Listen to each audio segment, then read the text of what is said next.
Bem-vindos ao 6º Fórum de Educação Especial e Inclusiva.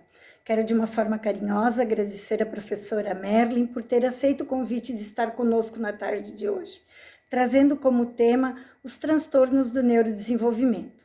Este sempre foi um fórum muito especial e não poderíamos permitir que ele não acontecesse. Mesmo que à distância, estamos reunidos na tarde de hoje para viver esse momento. E eu quero aproveitar para agradecer a cada professor, a cada profissional de educação desse município que tem enfrentado com garra esse momento tão difícil que tem sido a pandemia. A pandemia que fez com que ficássemos longe da unidade escolar, longe dos nossos alunos e tivéssemos que nos reinventar no processo de ensino e tivemos que, neste momento, encontrar outros caminhos para levar o ensino até os nossos alunos. Muito obrigada a cada um de vocês que tem se dedicado, que tem participado das capacitações online, que tem convivido conosco o dia a dia e construído conosco essa nova história nesse momento em Guaramirim. Eu tenho certeza que daqui a um tempo nós veremos que história bonita que nós escrevemos para o nosso município, não desistindo de cada aluno que está lá na sua casa, não desistindo de levar o conhecimento, transformando a sua prática e o seu dia a dia para que tudo ficasse bem. Parabéns, muito obrigada e que tenhamos uma excelente tarde. Ser professor. Mas por que será que realmente escolhemos essa profissão? Por muitos, criticada, por poucos, valorizada e por alguns, respeitada. Mas por que será que realmente escolhemos essa profissão? Bom, na verdade, não é uma profissão, muito menos um emprego.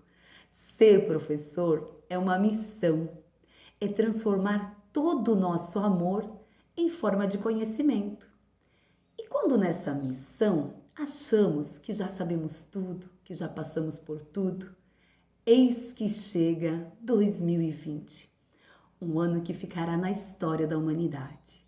Quando é que imaginamos que algo imperceptível ao olho nu causaria tudo isso? E nós tivemos que nos reinventar, tivemos que nos transformar a nossa casa em uma sala de aula. E para quem não era muito ligado em tecnologia, teve que enfrentar aquele bicho de 7 cabeças, chamado computador. Mas somos professores e estamos aprendendo constantemente.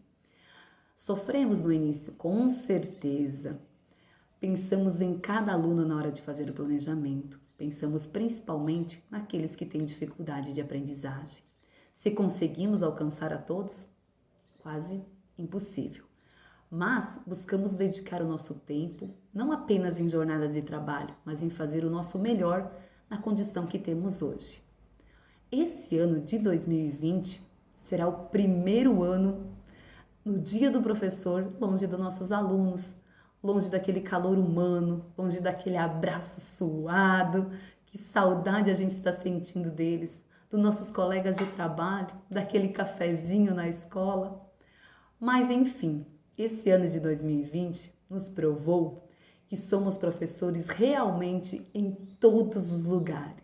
Então, para todos os nossos colegas de trabalho, todos os professores, um feliz e abençoado Dia do Professor. Meu nome é Merlin Riccioli, eu sou especialista em educação especial, com ênfase nas 4 deficiências, né? Trabalho há 12 anos na área da deficiência, trabalhando diretamente com a criança, trabalho hoje numa prefeitura também, desenvolvo meu trabalho numa prefeitura como coordenadora técnica.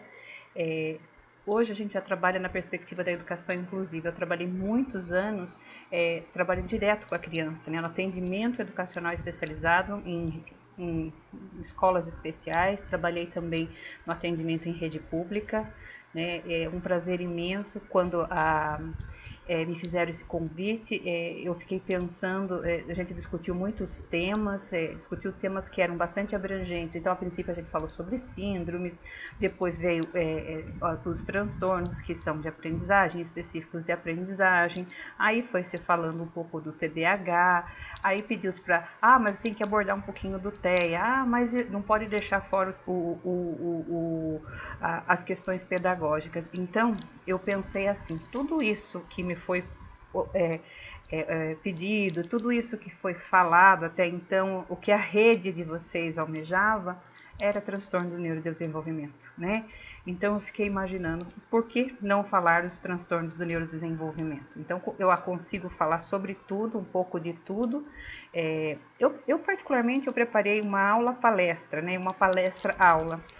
Eu sou professora Sensupeg há 8 anos já, então já sou bastante acostumada a essa dinâmica de aula. Eu preferi desta forma, né? Então, como vocês já não me têm visualmente, presencialmente, então eu acredito que fica muito, muito bom a gente trabalhar com apoio visual. Então, eu preparei uma aula-palestra, né? Vocês vão estar assistindo numa quarta-feira, acredito que bastante ensolarada. Eu também vou estar junto com vocês, vai ser um imenso prazer. E a gente vai trocar bastante figurinhas.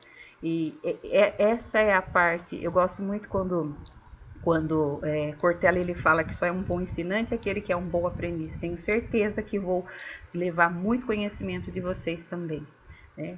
É um ano atípico, a situação é bastante atípica, para mim também é atípico, né? Mas a gente já tem feito esse trabalho já com a Sensupeg há um bom tempo, né? Desde que começou essa questão social de ficar em casa, de ter que se recolher, e as pessoas entrarem no novo diferente, a gente já tem dado as aulas em casa. Então, eu vou trazer para vocês, eu vou tentar falar brevemente, é lógico, mas eu quero trazer um pouco de tudo, mas conceitualizando bem a sala de aula, né? Como que essa criança reage dentro da sala de aula.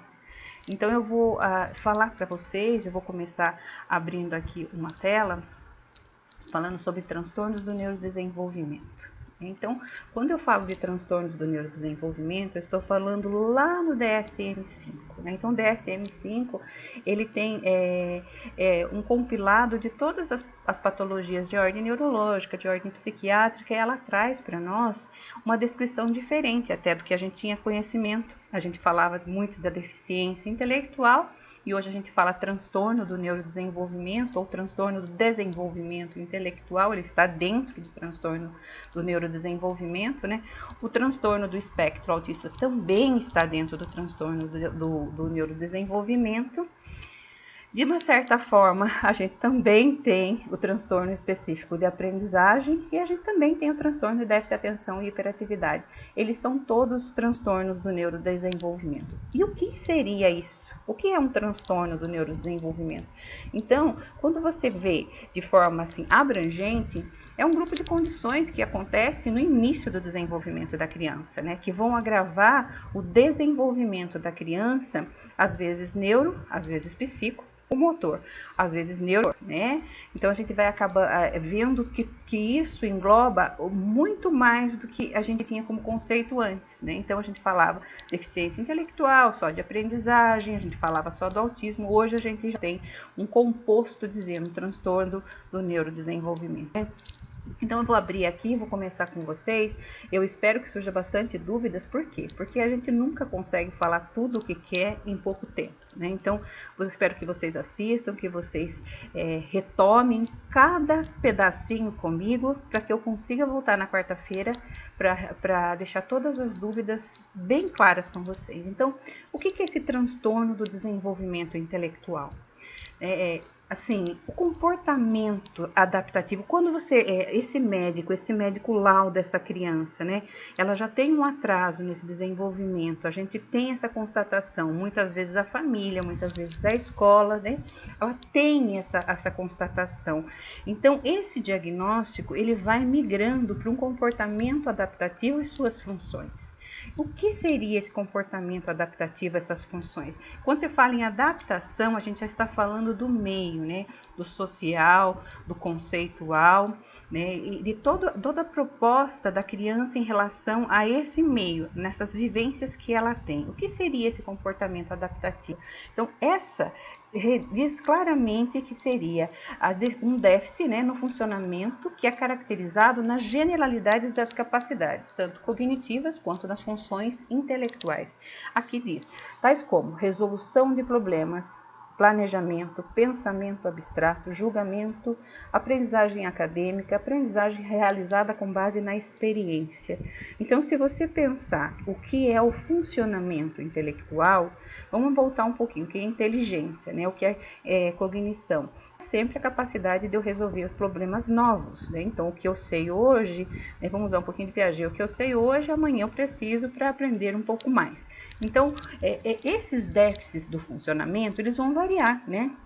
Desde limitações muito específicas em habilidades sociais ou na inteligência, como por exemplo na criança autista, ela vai migrar muito para a questão das habilidades sociais, e com frequência na deficiência pode ocorrer mais de um transtorno do neurodesenvolvimento, né? Então eu posso ter, por exemplo, uma criança com um transtorno do desenvolvimento mais um déficit de atenção, eu posso ter uma criança com um transtorno do espectro mais o déficit de atenção. Então isso a gente chama de comorbidade. Normalmente a gente tem a conjugação desses transtornos, né?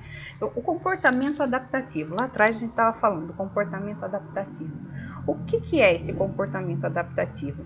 É a reunião das habilidades conceito, social, conceitual, social e prática, que foram aprendidas para a pessoa, né, que devem ser aprendidas pela pessoa para funcionar na vida diária.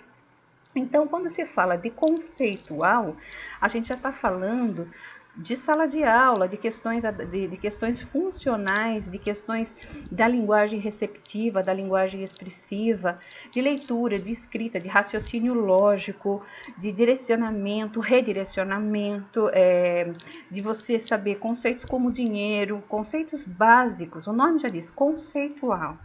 Às vezes a criança, primeiro ela precisa conceituar para depois executar. Quando você fala de comportamento adaptativo, a gente está falando de questões sociais. O que seriam essas questões sociais? Seria a questão da responsabilidade, as questões interpessoais, intrapessoais, autoestima, regras. Muita dificuldade de seguir regras. Obedecer às leis que o contexto estipula, a credibilidade, tudo isso está relacionado à questão social. É a relação que a criança faz com o seu meio. E de que forma? De forma prática, né? Tudo isso eu preciso para a vida, exatamente esse é o conceito do DSM-5. Tudo isso eu preciso para a vida. O que inclui a prática? Inclui uma variedade de vida diária, né? A prática eu preciso para comer, a prática eu preciso para vestir, a prática eu preciso para o uso de um toalete, eu preciso para controle de esfíncter, preciso para refeição, cuidar de casa, eu preciso de tudo isso para a prática. Mas o conceitual, o social e o prático, eles são com a criança. Na criança, até mesmo com a gente, eles são juntos, né? Eles acontecem juntos. Então, o comportamento adaptativo é onde eu vou perceber esse déficit na criança com deficiência intelectual, né? Aí, sempre me perguntaram, né? Deixa até me lembrar aqui o nome dela. A Val... Só um segundinho. A Valcíria falou assim, mas o pessoal da minha rede quer saber um pouco de síndromes, né?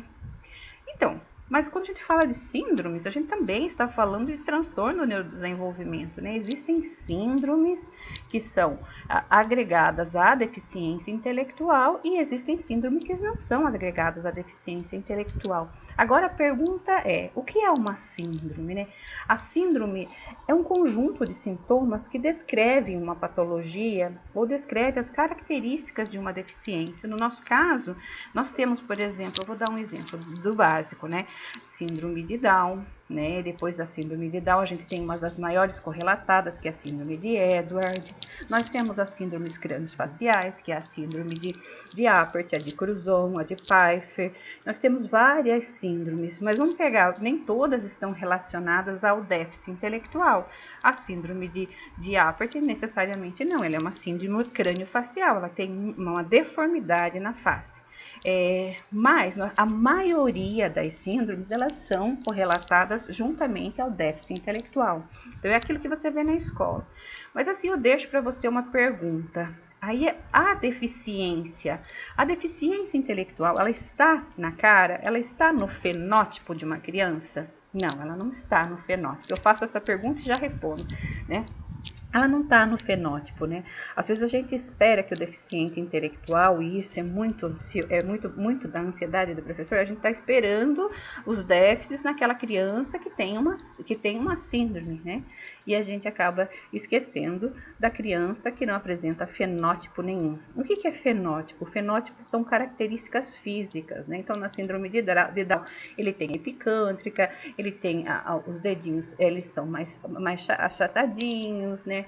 A língua tem uma protusão de língua, o nariz é mais curtinho, isso é um fenótipo. E a gente espera muito isso na deficiência, quando na realidade a deficiência intelectual, ela não está na cara, ela não está associada somente a um fenótipo, né? Então fica muito vasto e fica às vezes muito fechado eu falar somente das síndromes, né? Então eu preferi falar do transtorno do neurodesenvolvimento, que ele pode estar ligado sim às síndromes, né? Ou não, ou necessariamente não. Eu queria bater bastante nisso. As síndromes, elas são genéticas, de ordem genéticas, né? Então a gente tem ali um parzinho genético que vem da mãe, um par que vem do pai, né? Perdão, um alelo que vem da mãe, um alelo que vem do pai, e a gente vai formando pares, né? Então a gente tem 46 cromossomos, e a síndrome seria uma deformidade, ou uma deleção, ou uma translocação, ou um mosaico num braço desses cromossomos, né? Então seria um desses alelos. Então pode ser uma síndrome tanto do meu pai, que venha de um gene do meu pai, quanto da minha mãe, né? Então o mais interessante é pensar junto com vocês o que eu devo potencializar, pensando em tudo isso que eu acabei de falar, em sala de aula, né? Porque eu tenho aqui transtornos do neurodesenvolvimento, deficiência intelectual, e tenho a síndrome, que também é um transtorno do neurodesenvolvimento, que pode ser ou não ligada à deficiência intelectual. Mas eu tenho que pensar o que eu posso potencializar numa sala de aula, né? Porque essas crianças, a gente sabe que elas emergenciam cada vez mais pelo currículo, por acompanhar esse currículo, vamos lá, então, pegar um pouquinho lá da Lei de Diretrizes e Bases, que ela fala o quê? Que a primeira coisa que os sistemas de ensino devem ofertar para crianças com necessidades especiais é currículo. No artigo 59 ele fala currículo, métodos, práticas, recursos, né, e organização específica para atender a necessidade da criança, né, para atender qual necessidade que a criança tem dentro desse social, que vai ter um déficit, né, que ela vai ter um déficit do conceitual e do prático, dentro desses três eixos. Lógico que surgirão as funções acadêmicas dentro disso? Sim, vão surgir as funções acadêmicas. Em decorrência disso, todas devem aprender a se desenvolver. Então, às vezes a gente está ligado ao que ela tem, quando na realidade eu tenho que me ligar na aprendizagem de ensiná-la a aprender. Aqui é uma fala de Vygotsky, que fala que todas as crianças podem aprender a se desenvolver. As mais sérias deficiências podem ser compensadas como? Com o ensino apropriado, né? Isso é a psicologia do desenvolvimento. E como que eu posso desenvolver um ensino apropriado para essa criança? Através de um plano individualizado. Nós temos aí a Lei Brasileira de Inclusão, que ela já traz para nós a obrigatoriedade do plano de desenvolvimento individualizado. Com base em quê? Nós temos que pensar na criança, né, e uma conversa entre a criança e as habilidades que ela precisa desenvolver. Que habilidades? Habilidades que estão ligadas à base curricular, que estão ligadas ao currículo tanto estadual quanto ao currículo municipal. Então, o que eu vou conversar? Eu tenho que sempre ter essa conversa com o currículo e com a criança, né? Pensando, quem é esse meu aluno? Que objetivo eu devo desenvolver com esse meu aluno? De acordo com esse objetivo, eu tenho que desenvolver o meu conteúdo junto com ele, né? De acordo com a necessidade dele. Então, eu tenho que desenvolver objetivo com ele, conteúdo com ele, diante de uma metodologia diferenciada. Que metodologia? A metodologia é o como fazer, né? De forma diferenciada. Se eu ofereço um objetivo e um conteúdo diferenciado, eu vou fazer de uma forma diferenciada, que vai requerer uma metodologia que automaticamente se apresenta dentro de uma avaliação diferenciada. Eu preciso avaliar diferenciada essa criança. Olhar para ela de acordo com o conteúdo que eu propus e avaliá-la de acordo com a metodologia que eu apliquei, tá?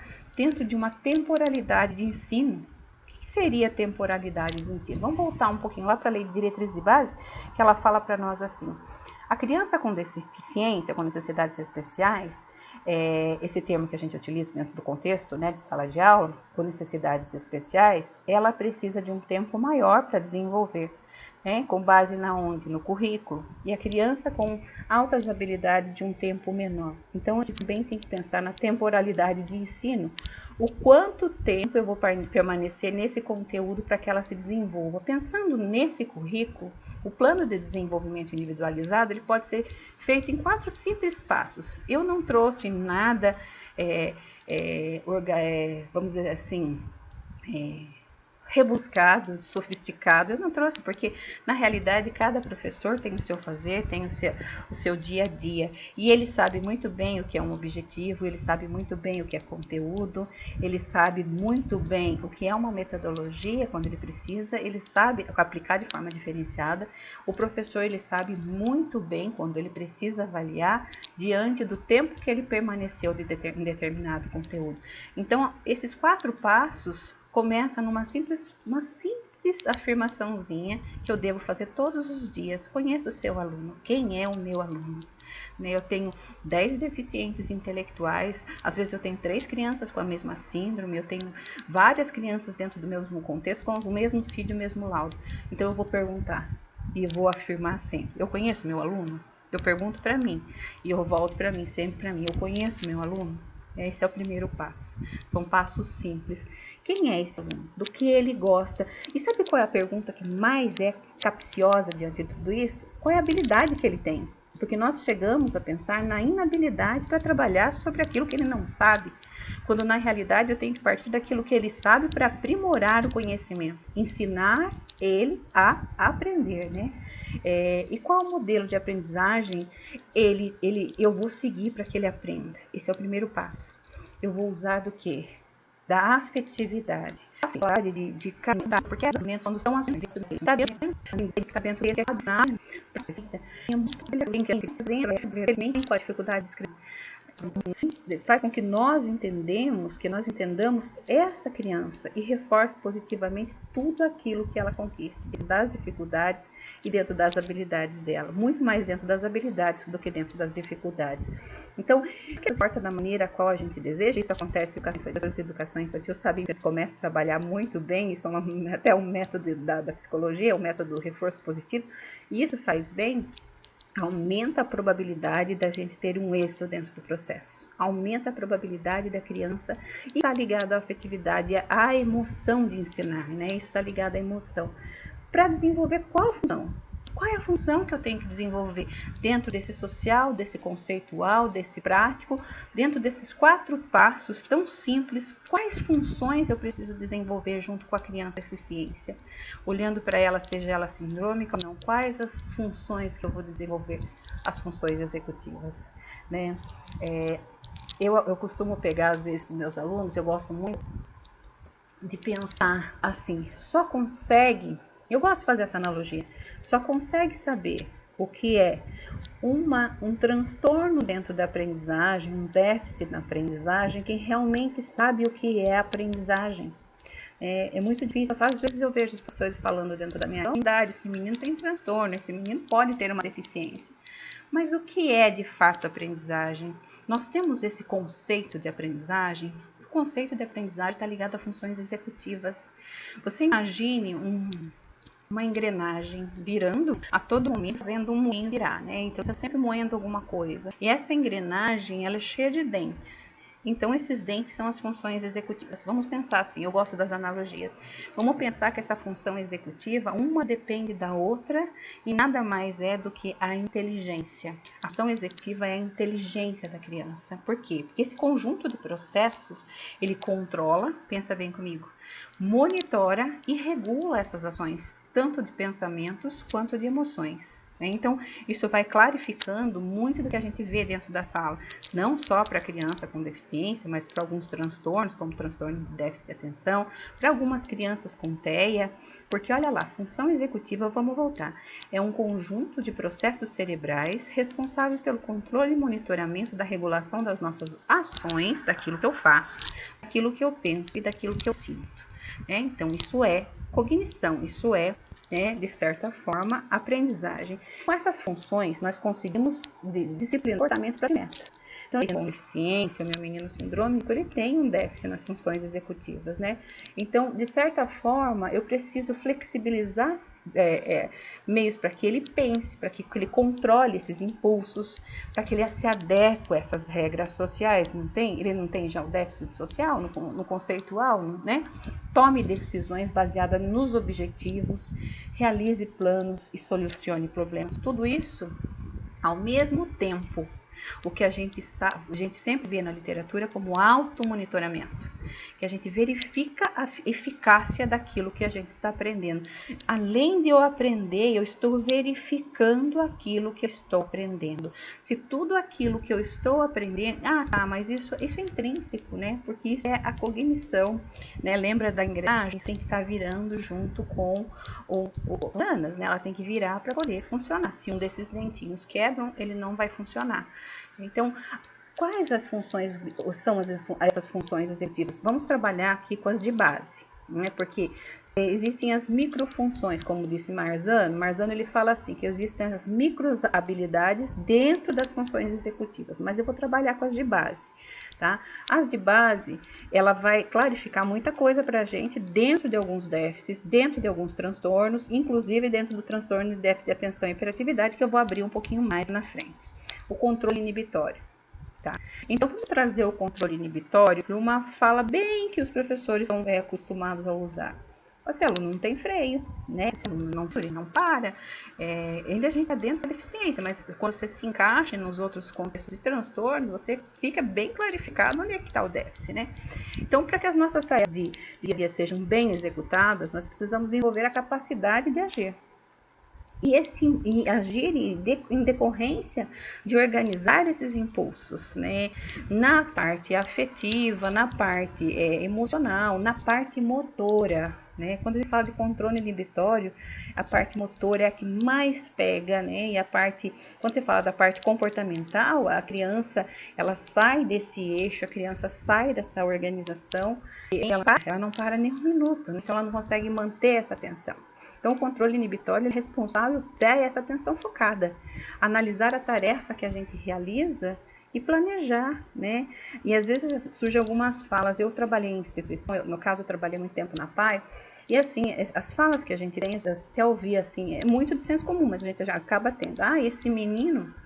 Esse menino, ele não tem a libido, o menino com deficiência não tem a libido, ele não tem como regular essa libido. Então, esse menino, ele é mais aguçado. Quantas vezes você já não ouviu essa fala? O menino que tem deficiência tem a libido aguçada. Não, na realidade, ele tem um déficit no controle inibitório. Ele não consegue se regular. Ele não consegue se regular tanto no comportamento, quanto na parte emocional, quanto na parte dos eixos que se organizam. Que se liga também a outra de base, que é a memória de trabalho é uma função que permite que eu armazene essas informações. Primeiro, eu preciso passar por ela, né? Primeiro, ela precisa fazer uma memória mais curta para que eu jogue. Tá? Uma memória de trabalho é memória de execução, para que eu jogue para a memória de longo prazo. Então, as informações que não são significativas, que são na memória de trabalho. Algumas se perdem, às vezes você vê como se perde. Um fulano passa você, fala no telefone, no seu ouvido, assim, pai, liga a mim, 3251. Gente, se a sua memória não estiver focada, se o auditivo e o seu visual não estiverem juntos, você não cai, você vai dispensar essa informação, né? Ela precisa fazer link com outras informações para que a gente tenha redes neurais, para que eu consiga armazenar na memória de longa duração. A minha criança com deficiência, ela não consegue passar por esse quesito, porque muitas vezes você está ensinando aqui para ela, e a sensação que eu tenho é que quando ela começa a aprender, ela passa uma semana em casa, às vezes por férias ou por adoece, ela perde tudo aquilo que a gente ensinou. Então, é um déficit de memória de trabalho. A gente acaba vendo muito nisso, muito essa dificuldade nas crianças com deficiência. A flexibilidade cognitiva. O que é flexibilidade cognitiva? Eu gosto de imaginar um jogador de basquete, ele tem um exercício de uma flexibilidade muito. Então, imagine você quicando uma bola de basquete sem você exercitar esse seu cérebro. A gente precisa exercitar esse cérebro, né? A flexibilidade cognitiva tarefas que são de formas que eu tenho várias maneiras de elaborar uma mesma tarefa. Eu preciso que meu cérebro e a minha organização, minhas sinapses se organizem para fazer de diversas formas uma mesma tarefa. Para eu reorganizar esse pensamento com clareza e criatividade, sem que isso não faça perder muito tempo e estresse. Voltando à bola, eu fico me imaginando quicando a bola de basquete, eu ia quicar só com uma mão. Então, o jogador de basquete, ele quica com uma mão, passa para outra, joga para a costa, vem para a mão, retorna para outra, vai e faz a cesta. Então, a flexibilidade cognitiva, às vezes a gente não consegue, porque nós mesmos não conseguimos exercitar. Você não tem com a mão esquerda, você não comer com a mão esquerda se você é destro, às vezes você não consegue comer com a mão direita se você é canhoto. Então, isso é a flexibilidade cognitiva, e eu preciso extremamente dela, porque eu preciso pensar, ela está ligada ao pensamento elaborado. Crianças que ficam debatendo com essas capacidades, com essas de base, elas não estão prestando atenção, ou elas não têm a capacidade de controlar a si mesmas, né? Isso acontece muito nas crianças com TEA e nas crianças com TDAH. Então, elas têm dificuldade nessa atenção concentrada, de se concentrar em uma coisa e focar nessa determinada que ela foca, né? Por isso que as crianças também podem apresentar dentro disso o déficit de atenção, né? Ele pode estar ligado à deficiência intelectual? Pode. Tá? Ele pode estar ligado à deficiência intelectual, porque, vamos lá, a gente está falando de funções executivas, mas também ele pode estar somente algum déficit somente no transtorno de déficit de atenção e hiperatividade, que também é um transtorno do neurodesenvolvimento, né? Então, vamos deixar um pouquinho a deficiência aqui e vamos pegar esse gancho da flexibilidade mental e, principalmente, bater aqui no controle inibitório, porque é exatamente aqui que a criança com transtorno de déficit de atenção tem muita dificuldade, né? Então você fala assim, nossa, esse menino não para, esse menino não tem um minuto de sossego. A primeira parte da criança a se formar, a última parte, perdão, a se formar, é a função, né? Ela vai afetando a função cerebral, mas a última parte para se formar é a função do córtex frontal. Porque aqui, na parte frontal, está toda a parte de organização, toda a parte de atenção, de memória focada, de atenção focada, de todo esse processo. Então, na criança, essa é a última parte a amadurecer, né? Então, elas têm dificuldade para se organizar já por serem crianças, tá? Já por serem crianças, porque elas estão num processo de amadurecimento. Agora, se elas têm um déficit, aí a dificuldade é muito maior, né? Então, segundo o DSM, a hiperatividade, quando você fala de transtorno de déficit de atenção, a gente imagina um tripézinho, tá? Que é a hiperatividade, a impulsividade e a atenção, né? Lá no DSM tem critérios para avaliar a criança, o quanto ela tem de hiperatividade, o quanto ela tem de impulsividade, o quanto ela tem de foco atencional, né? Então, ou seja, a criança não tem controle sobre seus atos, mas o quanto né? Isso é determinado pelos sinais físicos que ela vai demonstrar, né? Pelos sinais. E você que está em sala de aula, hoje eu não estou mais, hoje eu estou na secretaria, como eu falei. Eu não vejo muito mais a criança em loco.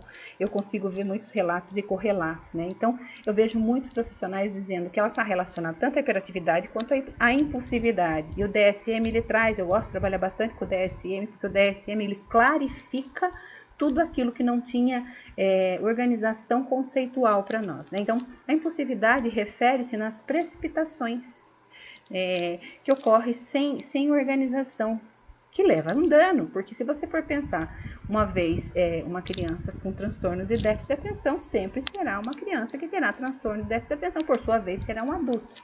Os critérios diagnósticos vão até 16 anos, porém, ela não deixa de ter déficit de atenção.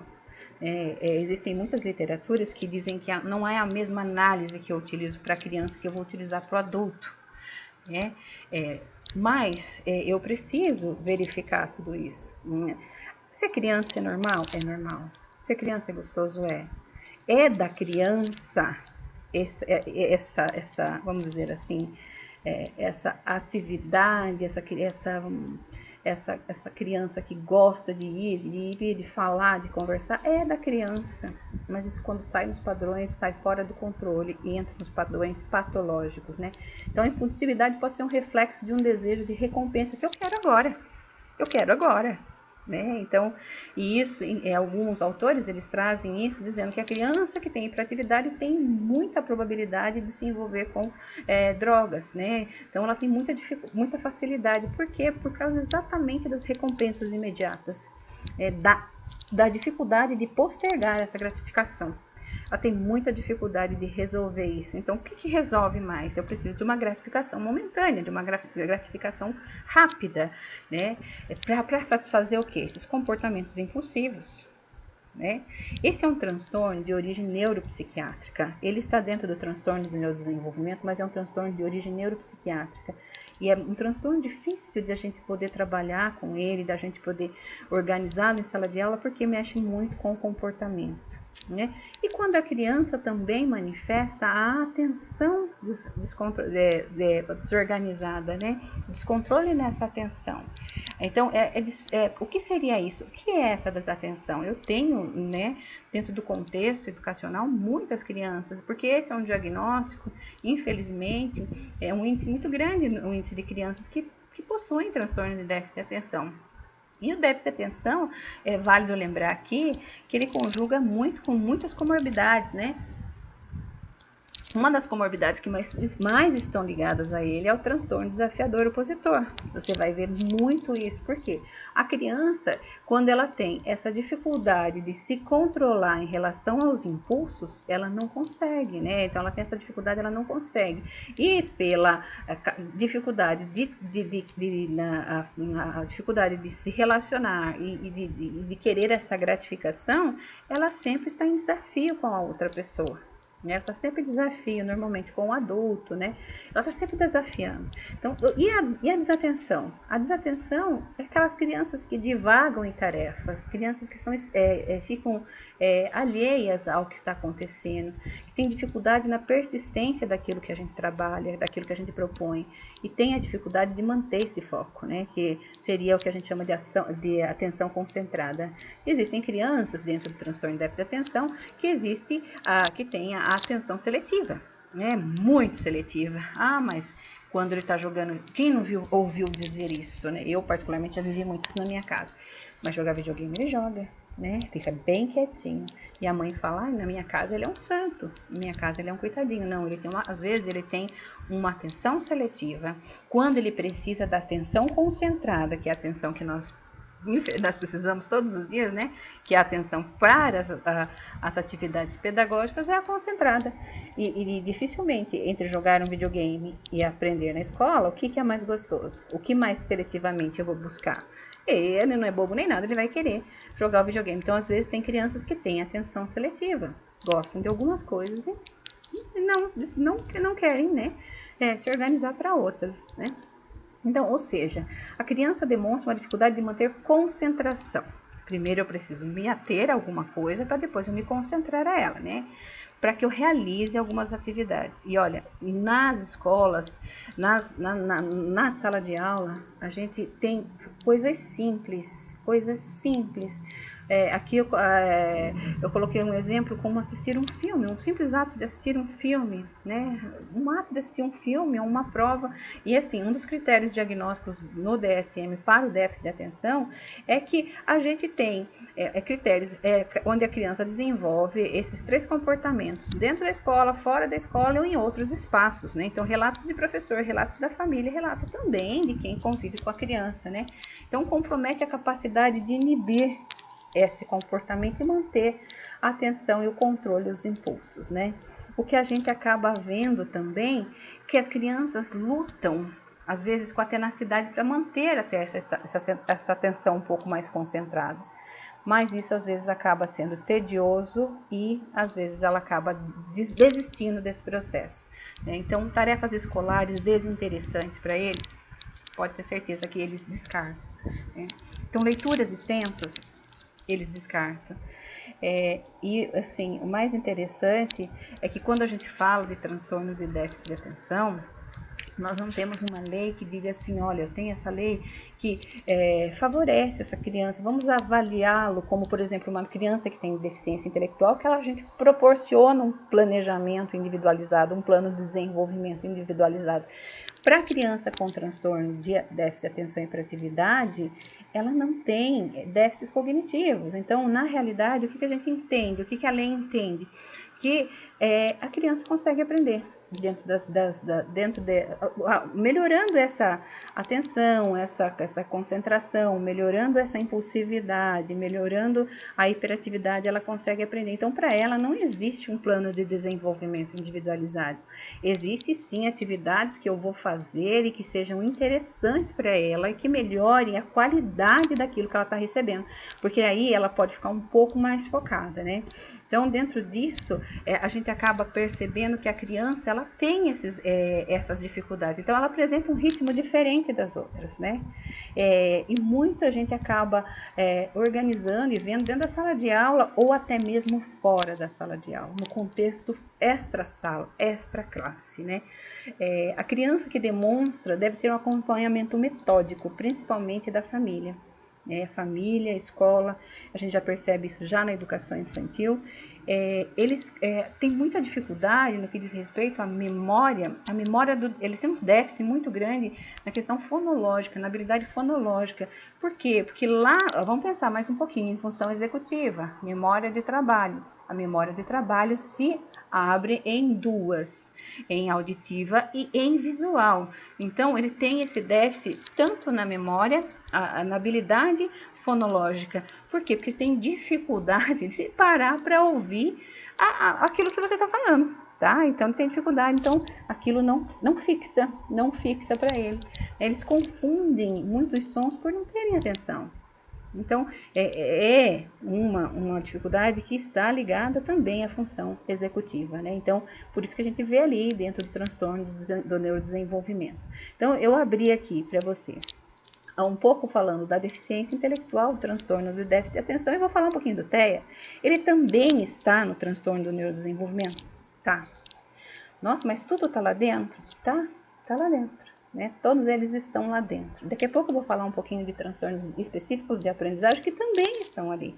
Então, ele está ali dentro. Ele também, a criança que tem transtorno do espectro também tem dificuldade, também tem hiperatividade, tem, mas ela não tem duas coisas. Ela não tem o espectro e é hiperativa, não. Isso é comum para uma criança do espectro ter dificuldade no foco atencional, né? Ela tem muita dificuldade nesse foco atencional. Quando você fala do espectro, a gente vai sempre lembrar também de 3 eixos, tá? Então, esse eixo aqui é a linguagem, o eixo que a gente trabalha bastante para melhorar e qualificar na criança do espectro. A gente trabalha com a linguagem, com a interação social e comportamento. Hoje a gente sabe que existem qualificações existem metodologias muito diversificadas para se trabalhar com o autista, mas todas são firmadas nesse tripé: linguagem, interações sociais e comportamento, né? E isso é muito forte, porque quando eu regulo tudo isso, quando eu organizo tudo isso, eu melhoro essa criança numa maneira global, né? Vamos dizer assim, de um foco atencional até no uso de uma linguagem eficiente para que ela interaja com seus pares dentro de uma sala de aula, né? Essas 3 alterações, elas começaram a aparecer junto lá atrás, tá? Existem dois estudiosos que falam muito do autismo. Um deles é Leo Kanner, que fala exatamente do autismo, e Hans Asper, que fala de Asper. Essa tríade, ela é de 1979, esse tripézinho, né, um paradigma do comportamento restritivo e repetitivo, que está ligado à questão da linguagem, da interação social e do comportamento. Quando eu qualifico tudo isso, eu melhoro todas as questões organizacionais dentro de uma sala de aula. Aí, a criança, ele está dentro do transtorno do neurodesenvolvimento. Por quê? Porque a criança com espectro, ela vai apresentar o que diz exatamente a definição do transtorno do neurodesenvolvimento, que seria o quê? Condições que afetam o desenvolvimento da criança. Então, ela tem condições que vão afetar tanto a parte social, quanto a parte conceitual, quanto a parte prática, né? Ela pode ter conjugado, sim, a deficiência intelectual. Em muitos dos casos, a gente acaba percebendo que sim, nós temos autistas de alta função? Temos sim. Eu trouxe essa imagem para a gente poder fazer uma analogia. Imagine um poço, tá? E aí você vai entender um pouquinho o autista pela visão do autismo, né? Esse é um relato de uma criança, de um adolescente autista, relatado por um TO, né? Então ele diz assim, o TO anotou o que ele disse: imagine um poço, um autista de alta função. Um poço bem fundo. Imagine que lá dentro, olhando lá bem no fundo do poço, você encontra um autista severo. Isso em comportamento, em linguagem, em interação social. Se você subir mais um pouquinho, você encontrará um autista moderado, tanto em linguagem, quanto em interação social, quanto em comportamento. Se você subir mais um pouquinho, você vai encontrar um autista leve. Quando você está na borda desse poço, você tem um autista de alto funcionamento. No quê? Linguagem, interação social e comportamento. Então, sempre nessas três organizações, qualitativamente. Para nós que somos de sala de aula, eu me encaixo aqui, eu não estou, mas eu me sinto em sala porque a gente trabalha com o professor e isso é muito gostoso. A gente recebe a criança, ela tem esse laudo, ela tem esse CID, ela tem esse diagnóstico, mas é interessante olhar para ela de forma qualitativa, o que ela consegue fazer, né? E o autismo, ele traz isso para nós também, né? Ele traz esse olhar sobre o que é qualitativo, porque ele é baseado nas variações qualitativas, olha lá, mais uma vez, no desenvolvimento. Então, ele está ligado ao transtorno do neurodesenvolvimento. Tudo que a gente for falar aqui, ele faz parte do transtorno do neurodesenvolvimento. E você pode perceber que algumas coisas se encaixam, por exemplo, como transtorno de déficit de atenção. Isso faz parte do autista. O autista tem dificuldade na questão atencional, né? E entre as pessoas autistas, existem algumas que, apesar de terem atrasos no desenvolvimento, elas têm excepcionais áreas de interesse, que a gente chama de ilha de inteligência. Quem já não viu aquele autista que tem um foco em alguma determinada área e ali desenvolve muito bem? Eu tinha um aluno que desenvolvia todo o seu trabalho pelas maquetes. Então, se a gente fazia o sistema da água, ele ia lá para a maquete. Se a gente contava uma história, ele recontava através de uma maquete. A gente ensinava geografia, os tipos de solo, ele ia atrás lá e fazia pelas maquetes. Então, ele tinha uma área de interesse. E a gente tem que trabalhar muito com essa área de interesse, que o relato da literatura diz que isso chama-se uma ilha de inteligência. Por quê? Porque terão áreas que estarão fechadinhas para aprendizagem, por exemplo, como a área da língua portuguesa, né, da leitura e escrita. Por quê? Porque o déficit é de linguagem, né? O déficit é de linguagem, então ele pode ter muita dificuldade em escrever um texto ou ter uma dificuldade muito grande em recontar um texto. mas ele pode ter uma facilidade muito grande em desenvolver um desenho, em desenvolver uma arte. Eu tive um aluninho que fazia toda a sua história e toda a parte pedagógica, todo o reconto de história através das histórias em quadrinhos. Ele tinha um foco naquilo, a gente chama de hiperfoco. Ele tinha um hiperfoco sobre as histórias em quadrinhos e ali ele fazia toda a parte pedagógica. Então a gente usava aquela ilha de inteligência para desenvolver esse pedagógico com ele. Porque se você for trazer o autismo, ele também tem um déficit nas funções executivas, né? E nas de base ainda, né? Porque a gente acaba não entendendo também a questão do comportamento. Ele não entende essa questão comportamental como um construto hipotético interno, mas como comportamento, e nós não entendemos. Nós devemos entender dessa forma, que isso não é hipotético, é uma complexidade interna de interação. Então vamos voltar.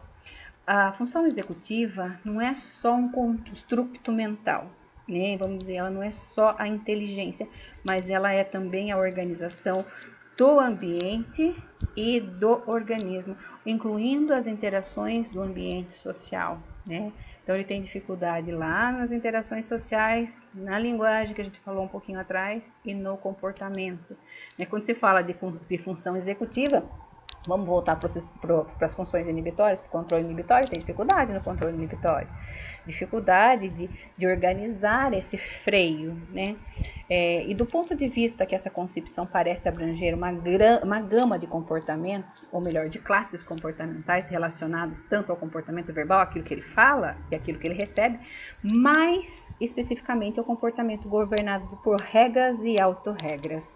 Quem tem criança autista na sala sabe que está ali na base das funções executivas a questão do comportamento ligado a regras e autorregras, né? Sim, a questão de entender o que aquele espaço tem como regras. Então, o desenvolvimento do comportamento, ele é governado por regras no autismo. A criança diagnosticada se encontra em tremenda desvantagem. Por quê? Porque a gente está falando de função executiva e a gente vai falar até o final de função executiva. Primeiro porque alguns, quando desenvolvem a fala, né? Olha, a fala não é só linguagem, não é só... existem duas formas de eu entender a fala, né? Fala e linguagem, vamos lá. Fala é o ato motor. Então, o autista, ele tem muita ecolalia, então ele fala demais. Pode ser que ele seja um autista que fale demais, mas às vezes ele não desenvolve linguagem. A linguagem, ela é receptiva e ela é expressiva. E quando eles desenvolvem essa linguagem, tanto receptiva quanto expressiva, ela é muito menos abstrata, né? Então, se você falar para uma criança autista assim, vai chover canivete, então ele tem essa dificuldade, né? Por uma pouca ativação da amígdala que a gente tem aqui no cérebro, ele tem uma pouca ativação, não é a amígdala que eu tenho aqui na garganta, é aqui no cérebro. Então, ele não consegue ter essa abstração. Eles são pouco sensíveis a responder esse controle de estímulo social. Então, se você fala assim, olha que mulher linda, ela parece uma gata, ele vai enxergar exatamente uma mulher bonita que se parece com um animal, a gata, exatamente pelo déficit, né, esse déficit. Então, as crianças se encontram em tremenda desvantagem. Então, vamos pensar um pouquinho, pensando em todo esse processo. A gente já falou desses 3 conceitos aqui, né? E eu vou falar um pouco mais, porque eu tenho mais para falar do transtorno do neurodesenvolvimento. Então, a aprendizagem escolar acontece como? Né? Como que ela acontece? Como que ela se dá? Para a criança que tem deficiência, ou para a criança que tem um transtorno, vamos pegar, nós trabalhamos com transtorno neuropsiquiátrico, a gente estímulos verbais acompanhados à manipulação de brinquedos sempre, né, ligados, enredos e experiências vivenciadas como controlar esse brincar, ele precisa aprender, né, como vai fazer tudo isso. As respostas verbais que acompanham as ações são importantes para que a própria ação é limitada pela concretude desses objetos, principalmente pensando na criança autista. E quem brinca fica sob o controle das respostas verbais emitidas por si mesmo, né? E principalmente pelas regras que a gente precisa. E eu conversei com a a secretária de vocês, e ela me disse que tem muitas pessoas da educação infantil. Na educação infantil, a educação infantil é a base para se ensinar as regras. Eu vejo assim a educação infantil como a menina dos olhos da educação, né? Os profissionais da educação infantil, eles conseguem fazer todo esse conceitual para jogar para o ensino fundamental. Eles conseguem fazer toda essa parte que é a mais difícil, eu acredito que seja mais difícil, porque às vezes sobra bastante coisa para fundamental, sobra, mas é muito mais sistemático. A educação infantil, ela entra muito na educação sistemática, na questão de regras, na questão de valores, na questão de organização, na questão de dividir, na questão de reciprocidade. Então, a educação infantil é o início de quanto antes, né?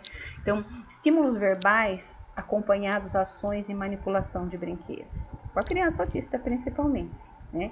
Enredos ou experiências anteriores vivenciadas podem controlar o brincar. Traga isso para todas as crianças. Traga isso, que eu tenho certeza que isso favorecerá tanto a criança com deficiência, que a criança com transtorno, ou a criança sem transtorno, né? Então, eu vou parar para vocês tomarem um cafezinho, né? Um cafezinho rapidinho, e depois eu volto com transtornos de aprendizagem. Tudo bem? Para vocês tomarem um cafezinho, mas lembrando que a gente não vai sair do nosso tema, que é transtorno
Voltando aqui.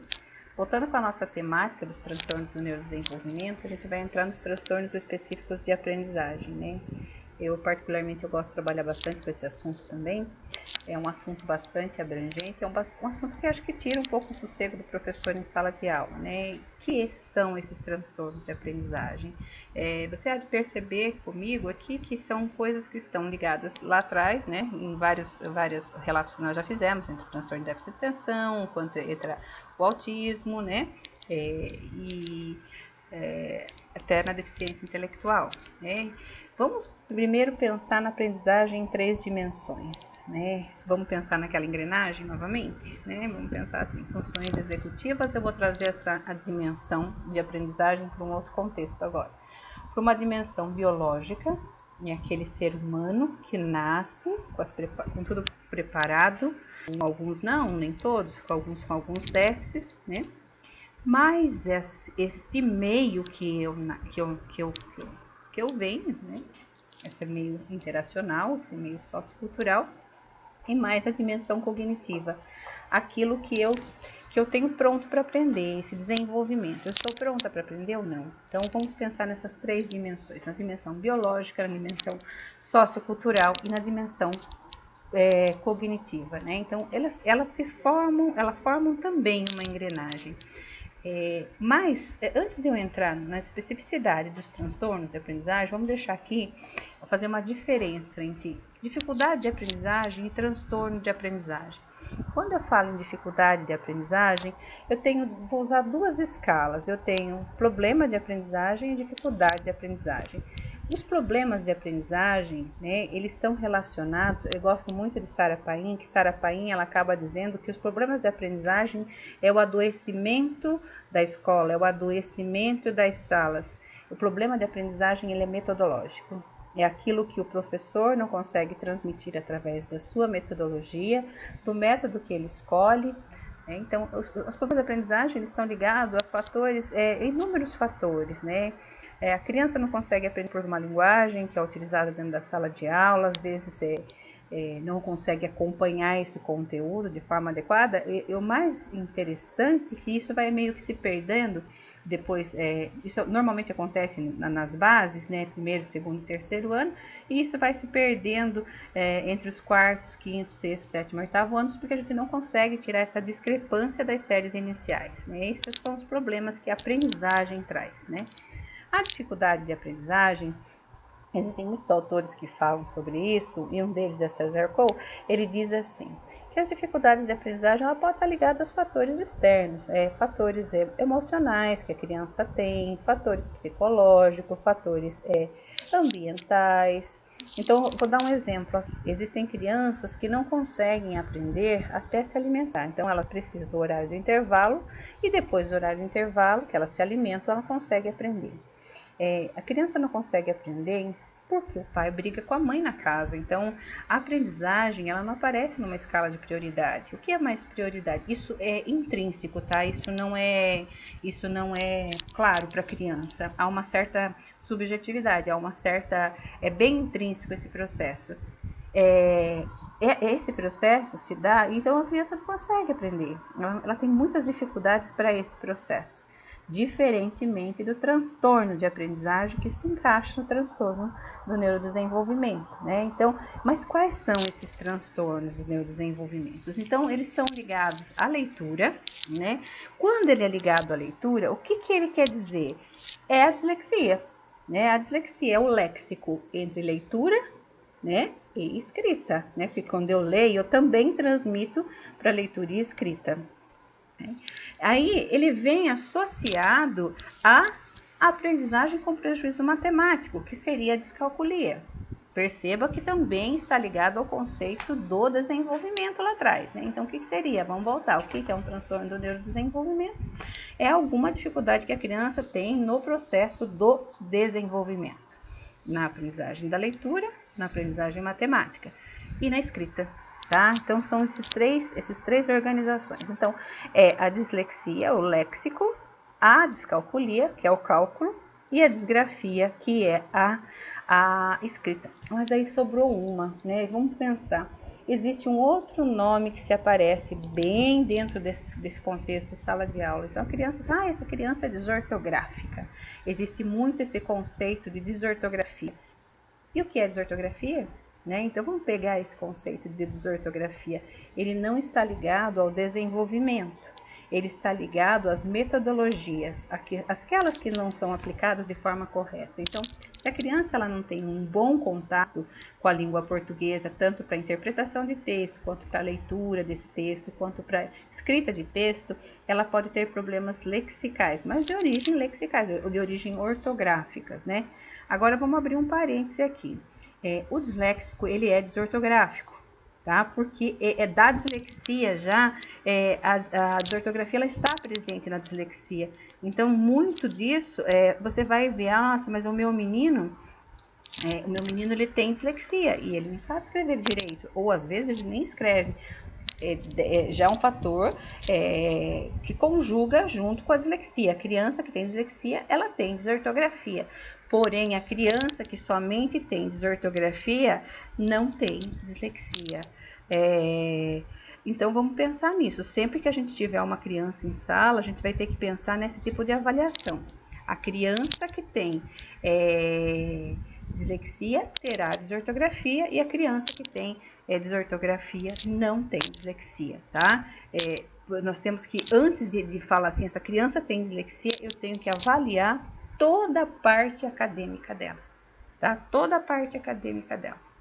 Então, dentro desse processo, vamos abrir aqui o que é essa dislexia. Olha o nome como ela traz para nós, dislexia do desenvolvimento, que seria o transtorno de leitura e de reconhecimento de palavras.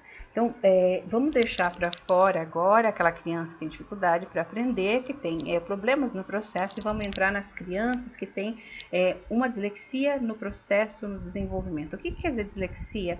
É o léxico, leitura e escrita. A gente está falando de rotas, de rotas cerebrais, a qual o cérebro percorre para fazer esse processo de leitura e escrita. Então, você percebe aqui que são esta parte aqui que é muito afetada, a área de Broca, que é da linguagem, e principalmente a área de Wernicke, que é a área da interpretação e associação das informações, Da colinguagem, ela vai fazendo, quando se fala do giro, do colinguagem, memória, atenção. Então, mais uma vez, a gente volta a falar das funções executivas, que também são deficitárias na criança com dislexia. Quais são as áreas? Porque eu entendendo as áreas do comprometimento cerebral, eu consigo entender um pouco mais a dislexia. Essa eu preciso chegar aqui e vou abrir um pouquinho mais para vocês. Então, ela vem na parte temporal, na têmpora, aqui, tá? E que é responsável pela compreensão e a interpretação simbólica desta linguagem, desse processamento de linguagem, do estímulo visual, daquilo que eu tenho que dar significado para aquilo que estou vendo, daquilo que eu estou dando significado para aquilo que estou vendo, auditivo visual, significado daquilo que vem. Então, é a área parietal. Voltando mais um pouquinho, seria a área de Wernicke, essa é exatamente a área de Wernicke, tá? Que é a área dessa compreensão, vamos dizer assim, compreensão das palavras, daquilo que eu leio e interpreto como leitura, tá? Então, a área inferior, a área de Broca é a área do processamento da fala, que faz os outputs, as saídas fonológicas, a saída dos sons. Ou seja, ela participa da decodificação, ela precisa dessas duas áreas. Então, ela precisa da área de Wernicke para interpretar e precisa da área frontal, que é a área de Broca, ou Broca, tem algumas literaturas trazem essas duas pronúncias, a pronúncia, porque a escrita é a mesma. Então, essa linguagem seria os outputs. Outputs quer dizer saídas de som. E vai organizar como resposta motora. Olha aqui, quantas vezes a minha boca está abrindo. Isso é resposta motora. Com a finalidade de executar essa articulação, Então, a gente tem fonemas e tem articulemas. Fonemas seriam sons. Articulemas seriam o meu abrir da boca para articular as palavras. Então, para eu falar ba, esse é um articulema. Um fonema é o som. Olha, saiu dois sons, o B e o A. Então, saiu B, A. Então, são dois sons, são fonemas e articulenos, né? Então, para eu poder entender a dislexia, eu preciso entender essas rotas que esse cérebro percorre, tanto por essas áreas, a de Broca, quanto a área de Wernicke, né? Então, vamos ver essas rotas de leitura. Eu acho interessante que a criança pequena, ela tem uma rota chamada a logográfica, né? Então, a criança vê assim, eu acho bastante interessante, a criança vê assim, olha mãe, está escrito McDonald's, somente no M do McDonald's, né? Então, ela não está ainda utilizando conversão fonema-grafema, mas ela está fazendo a interpretação de símbolos por enquanto. A rota fonológica ou sublexical, ela envolve já a pronúncia das palavras similares, então construída pela conversão dos segmentos ortográficos. Então, seriam os grafemas simples, compostos por dígrafos e sequências de letras, em segmentos fonológicos. Vamos lembrar que isso também reflete bastante na escrita, né? A rota fonológica é a rota dos sons, né? É a rota ou lexical. Então, feito esse reconhecimento dessas pequenas partículas, eu vou para o reconhecimento visual e semântico, ou seja, o léxico da fala do som se transforma o fonema se transforma em som. Então, essa rota, às vezes, é alternativa, que faz essa correspondência grafema-fonema entre o sistema visual e o nível do fonema que se permite ver, né? Então, seria uma análise visual de identificação de letras. Então, quando se fala de rotas, nós estamos falando de rotas de leitura, a qual ocorre sim na área da compreensão e na área da fala. Porém, agora a gente está trazendo ele para um processo mais pedagógico, né? Para um processo mais usual. Agora seria a análise da identificação dessas letras. E que muitas vezes, na criança com dislexia, ela tem dificuldade de nomear rapidamente essas palavras. Por isso, há uma certa lentidão nesse processo. E o que seria essa rota lexical? Na rota lexical ocorre a mediação da representação semântica. Ou seja, a gente já começa com a consciência fonológica, né? A gente fala muito das habilidades metalinguísticas, nós precisamos trabalhar muito com as habilidades metalinguísticas, no processo de aprendizagem, que seria a capacidade de pensamento sobre a própria língua, né? Da sintática, da semântica e até mesmo da morfologia desse processo todo, né? Então, da construção da palavra, do som da palavra, do significado da palavra, né? Da classificação dessa palavra, que a morfologia, a sintática vem com a classificação da morfologia, ela vem com a classificação das palavras. Então, um leitor hábil, um bom leitor, pode ter disponível as duas rotas. Vamos voltar lá. Então, a gente tem a rota lexical, né, que ela vai fazer pelo processo de conversão fonema-grafema, e nós temos a rota sublexical, né, que é a leitura versus essa mesma rota que tem pouca dificuldade de palavras, né, e temos aqui, vamos voltar um pouquinho aqui, eu estou voltando, meu dedo está nervoso aqui, e tem aqui, só para a gente poder voltar aqui, para eu poder explicar, aqui, essa rota alternativa, ela faz a correspondência entre o sistema e o nível do fonema. Aí entra a parte visual, né, que seria a rota sublexical.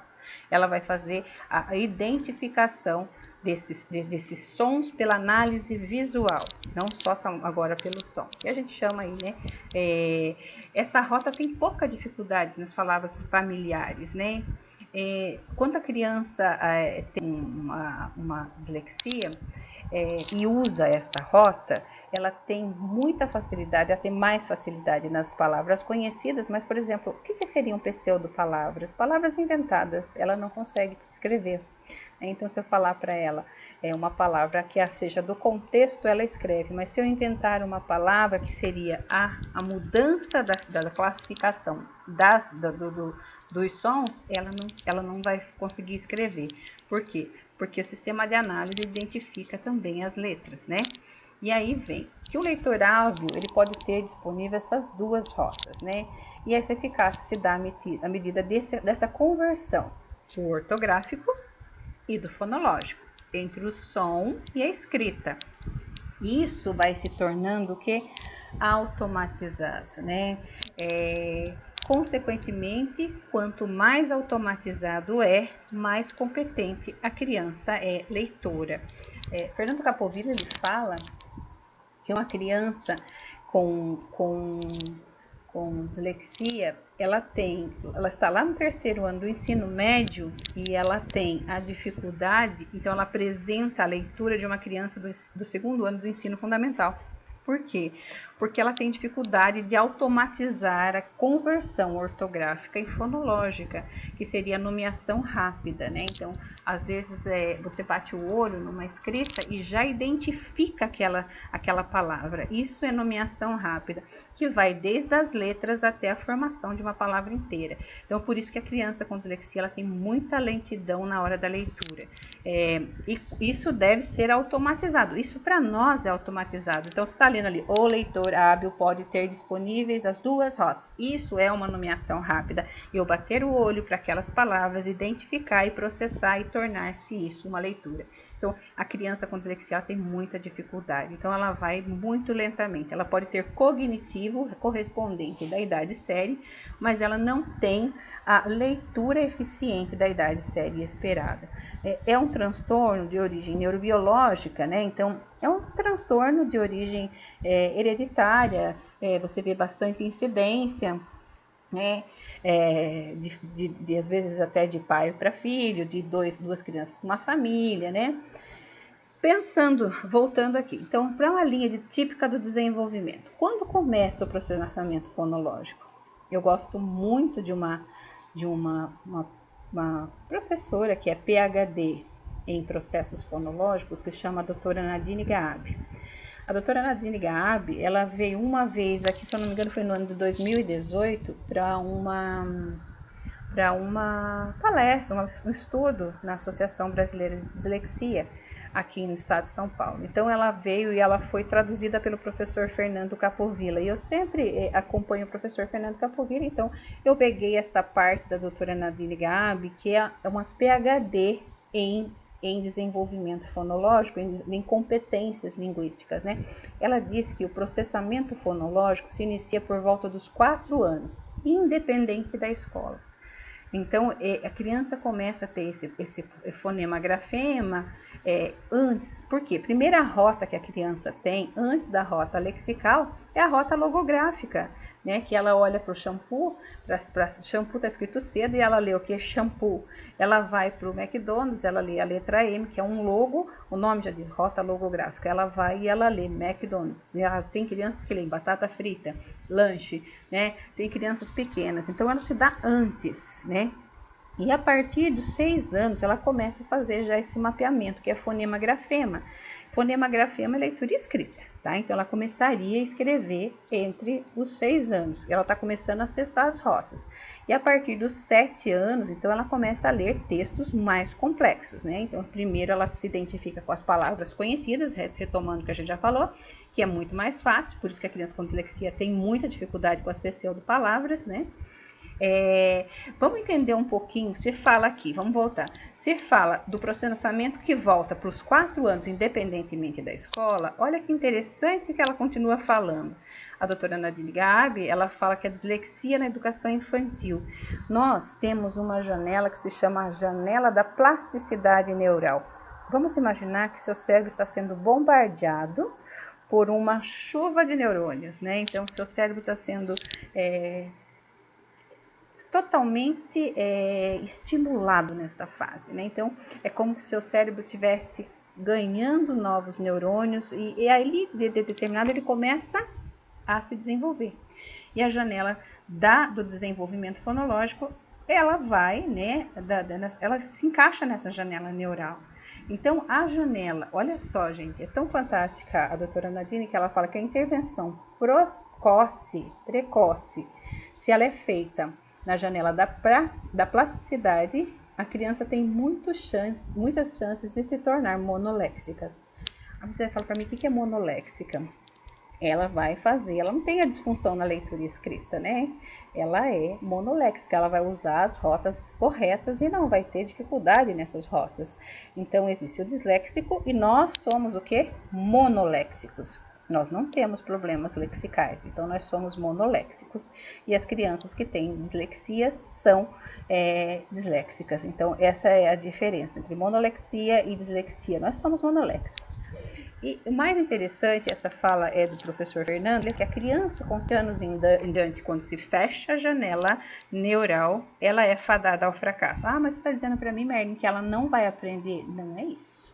Nós não estamos falando da parte cognitiva, nós estamos falando de habilidade de leitura, habilidade de escrita, que a criança precisa ser, né, trabalhada na janela neural, entre os 4 e os 6, até os 4 anos, e dos 4 aos 6 anos. Então, é nesta janela que antecede o processo de alfabetização. E a gente tem que levar em conta também que a escrita é o registro da fala.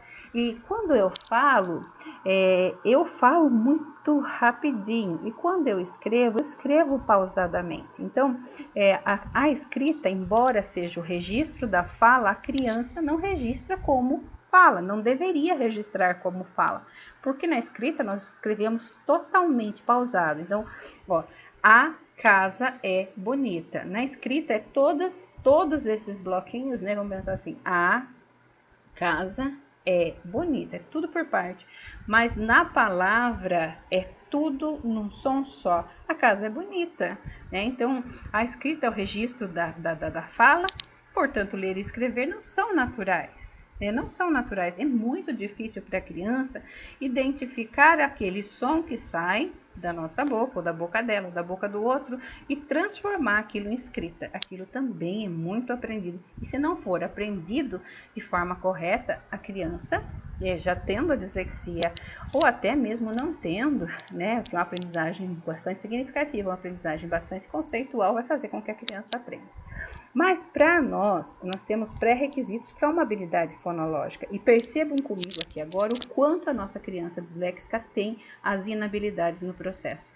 Então, consciência fonológica, né? Fonêmica. O que é consciência? Letra e som. Né? Ela tem que ter consciência fonológica de letras e som. Habilidade de nomeação rápida, né? Então, a letra A, que letra é aquela? Às vezes a criança fica pensando, é a letra A, ela tem que nomear rapidamente a letra A, porque aquela letra A vai ter 3 vezes o nome da Amanda, Amanda, né? Porque ela vai ter que... E outra coisa, para isso ela precisa, mais uma vez, ter consciência fonológica. Por quê? Porque vem do conhecimento dessas letras. E, além de tudo, um vocabulário expressivo e receptivo. Expressar aquilo que quer ou que entendeu e receber do outro aquilo que entendeu. E, principalmente, uma das funções executivas fantásticas que precisam ser trabalhadas, né? As de base, memória de curto prazo, entrando na memória de trabalho verbal. Então, a memória de curto prazo, ela é uma das funções executivas, mais uma vez, precisa ser trabalhada, precisa ser organizada. Mais uma vez, precisamos entender o que é o conceito de aprendizagem para entender o que é uma dificuldade, um problema, uma dificuldade ou até mesmo um transtorno na aprendizagem. Então, eu como profissional da educação, hoje eu tenho que ter muita base, não nos transtornos, eu sei, eu tenho que saber? Tenho, mas se eu souber de fato o que é aprendizagem, as demais coisas vão sendo clarificadas para mim.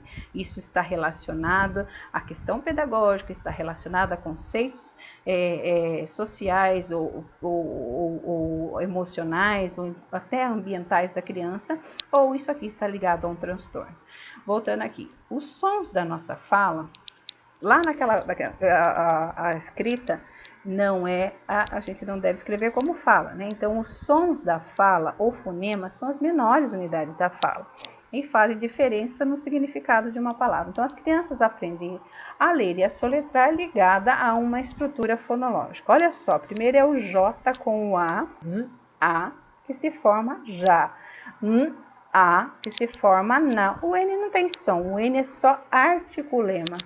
Lá, né? L, A, lá. Então, tudo isso para se formar um som. Então, quantos fonemas temos aqui? Vamos contar? Nós temos 1, 2, 3, 4, 5, 6 fonemas para uma escrita. Janela. Para eu formar a estrutura fonológica da palavra janela. 6 fonemas para se formar essa estrutura. A principal tarefa da criança no desenvolvimento da leitura e da escrita é essa língua alfabética, ou seja, ela primeiro precisa para desenvolver esse princípio alfabético. Então, a principal, olha, vamos pensar, a janela é do desenvolvimento dos sons e de fala, para depois transformá-los na escrita. E o principal entrave que a criança tem é o princípio alfabético. É juntar, por exemplo, z, a, já. É o princípio alfabético. Entender essa língua alfabética, né? A língua portuguesa é uma língua difícil. Para isso, nós precisamos de muitos processos cognitivos muito bem organizados e estruturados. Então, que vai refletir, por exemplo, a nomeação rápida, que a gente falou aqui um pouquinho, reflete posteriormente no padrão ortográfico. Por exemplo, se eu vejo meu nome ali, Merlin, e se eu não identifico letra a letra e não formo a palavra Merlin, rapidamente eu vou escrever muito lentamente, porque eu vou codificar e decodificar muito lentamente os sons. Né? Além das habilidades de leitura, por exemplo, exatamente o que o professor Fernando fala, que isso explica muito uma criança de 2º ano lendo, por exemplo, uma criança de 9º ano lendo, por exemplo, igual uma criança de 2º ano do ensino fundamental. Isso chama-se nomeação rápida, não é cognição. A criança que tem dislexia não tem preguiça. A criança que tem dislexia, ela não tem falta de vontade, ela tem dificuldade para nomear rapidamente as palavras, então ela tem um processo muito lento de leitura, tá? Então, e para isso a memória fonológica, a gente está abrindo um pouquinho lá o que a gente viu, que é o reconhecimento de envolver tanto a memória de trabalho para as informações verbais ou acústicas, porque a memória de trabalho ela se divide entre o visual e o acústico, né? Então, as questões de problema de memória são independentes do processo fonológico. Por quê? Porque a maioria dos testes que a gente vê envolve memória de trabalho. Então, vamos pensar, antigamente se falava, só para exemplificar, tá bom? O que está escrito executa muito melhor do que escreve. A criança processa rapidamente as informações e tem muita dificuldade para escrever, né? Então, antigamente se falava entre QI verbal, que é o QI daquilo que ela fala, com o QI daquilo que ela executa, né? Nos testes neuropsicológicos dá uma boa diferença para a criança disléxica. Então, está ligada à capacidade desse reconhecimento, de aprender essas palavras e de forma rápida, né? E vamos só para a gente poder entender aqui. A dislexia do desenvolvimento, que a gente está falando aqui agora, ela é dividida em 3 partes. A primeira, isso a gente está falando de rotas, tá? Rotas de leitura. Vamos lembrar lá que existem rotas de leitura. A rota logográfica, a rota semântica e a rota fonológica e a rota semântica. A rota da superfície, a criança vai escrever mais ou menos assim, ó. Vocês percebem que os erros, vamos voltar na primeira fala que eu tive. A criança disléxica é desortográfica, mas a criança desortográfica não é disléxica. Essa é uma escrita de um disléxico de superfície, ele vai ter erros ortográficos. Então, vamos lá, só para a gente poder entender. Ele vai ter erros simples, por exemplo, terra por terra.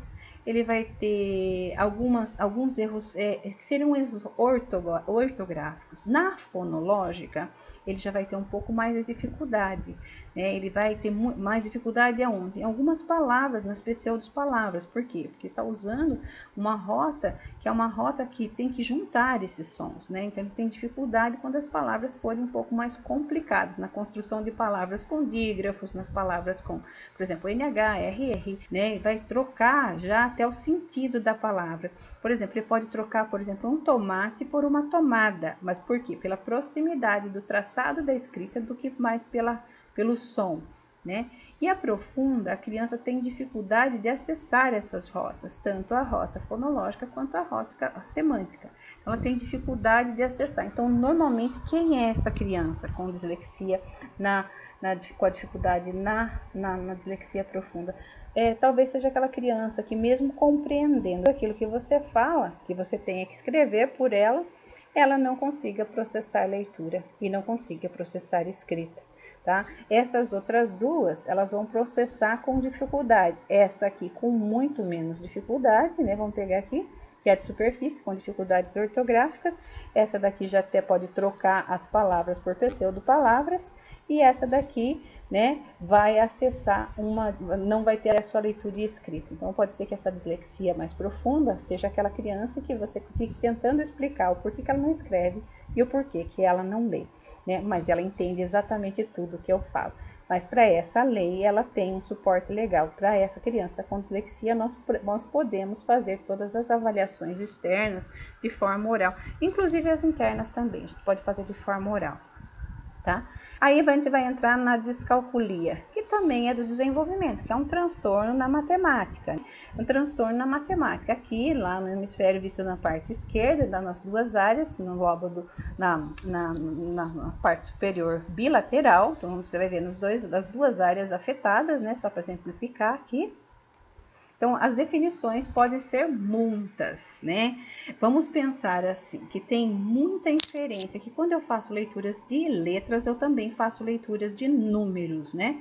Então, eu uso as mesmas rotas, né? Também processo da mesma forma. Então, o percentil do descalculo sobre o disléxico aumenta consideravelmente. A criança que tem dislexia tem uma probabilidade de ter uma descalculia. Porém, o QI vai na média ou acima da média. Reflete no quê? Numa disfunção neurobiológica como um transtorno nas habilidades matemáticas. Mas é muito pouco a incidência de uma criança com descalculia, né? É muito pouco a incidência somente de uma criança com descalculia. O percentil se eleva quando ela também é disléxica, né? Porque ela tem o funcionamento na média, né?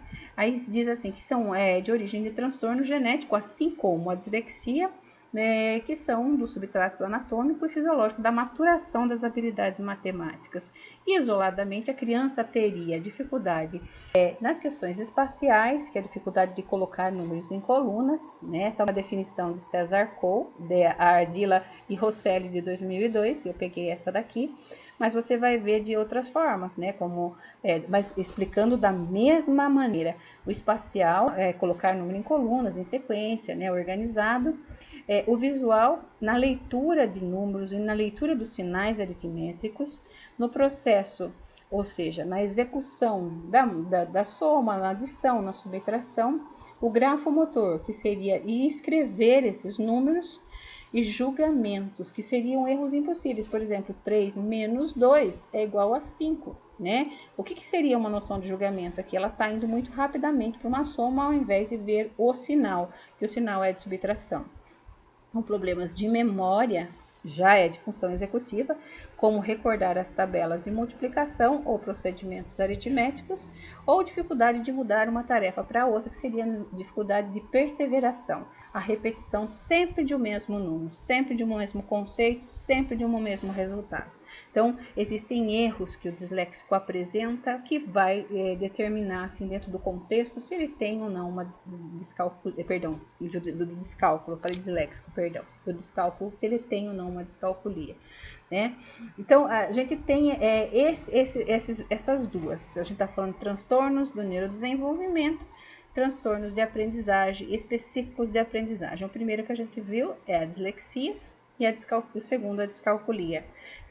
Nós abrimos em 3 transtornos, porque são 3 transtornos que acometem o processo. E percebam que às vezes tem crianças que têm a dificuldade na leitura e na matemática, como eu acabei de dizer, mas também tem crianças que isoladamente têm dificuldade na escrita. Então, a parte escrita é a parte motora do cérebro, a parte que comporta todo o processo. Então, é uma ligação, porque a parte da visão, é a parte do julgamento crítico, a parte da recompensa, a memória, comportamento emocional, a parte sensitiva. Então, seria uma organização de todo o processo cerebral. Então, ela vai para todo o processo, né? Por isso que muitas vezes as crianças que são encefalopatas, que têm paralisia cerebral, têm muita dificuldade para escrita, porque às vezes tem problemas motores muito severos, então porque pega muitas áreas, principalmente áreas cognitivas. O que eu acho bastante interessante, que se se enreda muito para isso, que a realização dos movimentos aprendidos, que são posteriores, que são movimentos de escritas, elas vêm dos movimentos dos esquemas corporais, né? Então, para a criança aprender a escrever, ela precisa se organizar na questão do corpo, em relação ao seu próprio corpo. Ah, mas ela precisa saber nomear partes do corpo? Não é isso. Ela precisa saber que esse copo está à minha direita e esse caderno está à minha esquerda e esse computador está à minha frente. Então, essa é a questão do direcionamento de esquema corporal, que posteriormente vai ser solicitado para a criança numa questão prática, a escrita da esquerda para a direita, né? Então, se faz desta forma. Então, quando eu sei que esse copo está da minha esquerda, eu sei que a minha direita, perdão, eu sei que começa a escrita daqui para lá. Então, eu já tenho referência através do meu corpo. Então, olha lá, atrás daquele menino, olha a frente daquela menina, né? Pega a bola que está na sua frente. Então, tudo isso são esquemas corporal, né? Esquema corporal a qual a criança, e tudo se dá na educação infantil, né? Aquela base maravilhosa, mais uma vez. E os principais fatores envolvidos na escrita estão relacionados ao desenvolvimento psicomotor e principalmente da função simbólica. Vamos pegar um pouquinho da função simbólica e vamos pegar Piaget. Piaget fala que a gente precisa construir um símbolo antes de ele vir como significado, né? Como significante, perdão. É para a gente dar um significado àquilo que tem um significante. Eu estou olhando aqui, isso aqui é um celular. Isso aqui é um símbolo, esse é o desenvolvimento do simbólico, mas ele serve para quê? Né? Ele serve para que serve o celular? Eu também tenho que saber para que serve. Então, esse é o desenvolvimento da função simbólica, não é só nomear o objeto celular, mas entender para que ele serve. E entender que a linguagem também é bastante afetiva, a linguagem é bastante emocional, ela está bastante ligada. Aí tem famílias que falam assim, ai, mas o meu bebezinho não fala, né? Eu acompanho uma moça, uma blogueira, que o bebezinho dela acho que deve ter 1 ano e meio, mais ou menos, parece uma gralha a criança, ela fala demais. E eu vejo muitas mães questionando por que as crianças delas não falam. E eu, acompanhando o dia a dia dessa blogueira, eu percebo que é uma moça muito afetiva, que é um lar bastante estimulante, onde todo esse processo é bastante estimulado, mas não de forma, vamos dizer, de forma intencional, é de forma tranquila, de uma forma natural. Então a linguagem ela também vem de forma afetiva, né? De forma é gostoso a mãe chegar perto do filho, a mãe falar com a criança, a mãe conversar com a criança, há certa reciprocidade nesse processo. Né? Então a relação que a criança tem entre a escrita e a dificuldade na aprendizagem é uma evidência, né? Que o cérebro está intacto. Então, se eu não tenho nem... Vamos pegar, por exemplo, uma criança que tem uma encefalopatia, um deficiente físico e múltiplo. O cérebro dele, ele, às vezes, demonstra que não está intacto pela ausência do processo motor.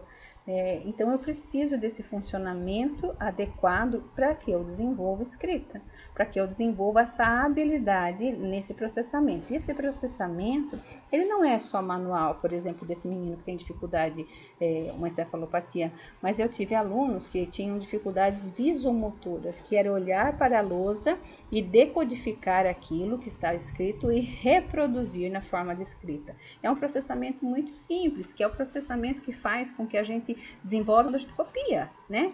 Aí você vai investigar, a criança não tem a costume de fazer cópias, né? Então, mas você vai ter que fazer cópia? Não, a criança precisa ver aquilo que está sendo para poder reproduzir. Isso pode vir através da leitura de imagem, da leitura de figuras, ela vem pela leitura de letras, pela leitura do nome, leitura de palavras, não é somente pela coisa maçante de eu fazer o processo de fazer com que a criança copie, né? Então, o que seria uma criança que tem uma agrafia? Né?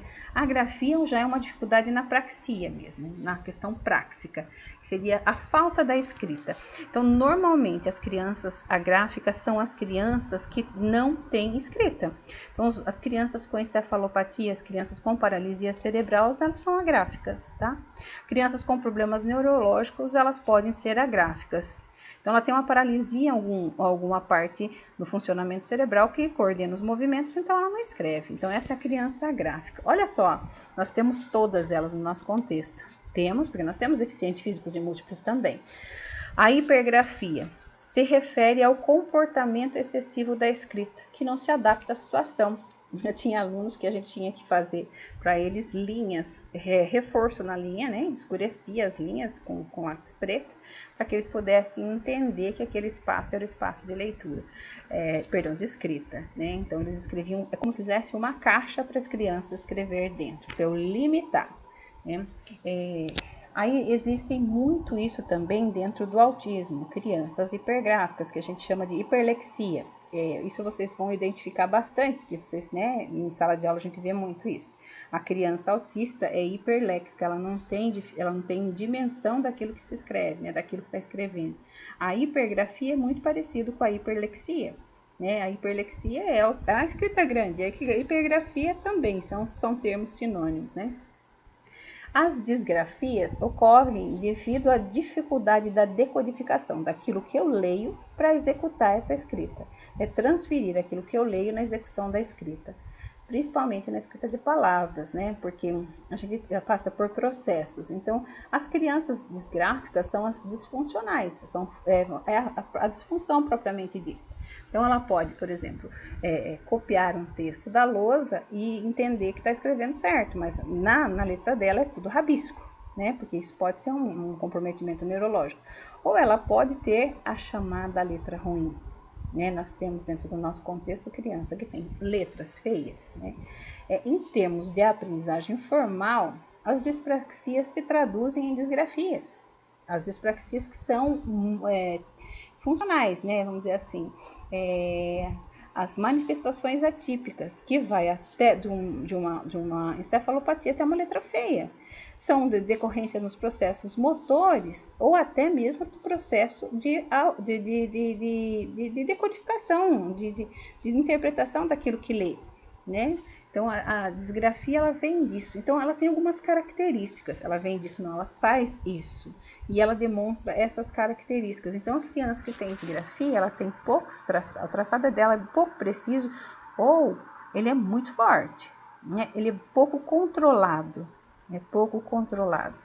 Traços demasiadamente fortes que fincam nesse papel. E sinais gráficos que ela não consegue diferenciar. Ou seja, às vezes ela está escrevendo exatamente o que eu acabei de falar. Ela está escrevendo o texto como se achasse que estivesse escrevendo certo, mas não está. A desorganização ou irregularidade no movimento, falta do ritmo na construção gráfica e a realização incorreta de base, especialmente na organização espacial, que é na integração de tudo aquilo que a gente viu, sensório-motora, né? A parte de formação, a parte da escrita, a parte motora, tudo naquela questão da integração dessa parte sensorial para escrever. Então, vamos parar um pouquinho aqui. Os transtornos específicos na aprendizagem, eles são só 3, né? Nós temos mais transtornos do neurodesenvolvimento? Temos. Mas eu peguei os principais para que a gente pudesse organizar aqui e pudesse entender um pouquinho eles, né? Então, a gente viu um pouquinho da deficiência intelectual, né? Sobre a forma dela vir como transtorno do desenvolvimento, que mexe com toda a capacidade conceitual, com toda a capacidade prática e com toda a capacidade social que a criança tem. Eu peguei um pouquinho para trazer para vocês também do transtorno de déficit de atenção, tentando elencar com tudo isso que a gente viu, que é mais focando nas questões das funções executivas, né? Vamos pegar lá, sistema inibitório, a criança tem dificuldade de, vamos usar a palavra bem coloquial, usar o freio, né? E isso também é um transtorno do neurodesenvolvimento, trazendo também um pouquinho do autismo, né, que também mexe com o sistema inibitório, né, tentando elencar isso, trazendo que o autismo também tem essa dificuldade, mas a questão já é comportamental, que mexe com a linguagem e com as interações sociais, né? Então a gente viu um pouquinho de todo esse processo dentro do contexto. E dentro desse transtorno do neurodesenvolvimento, a aprendizagem, né?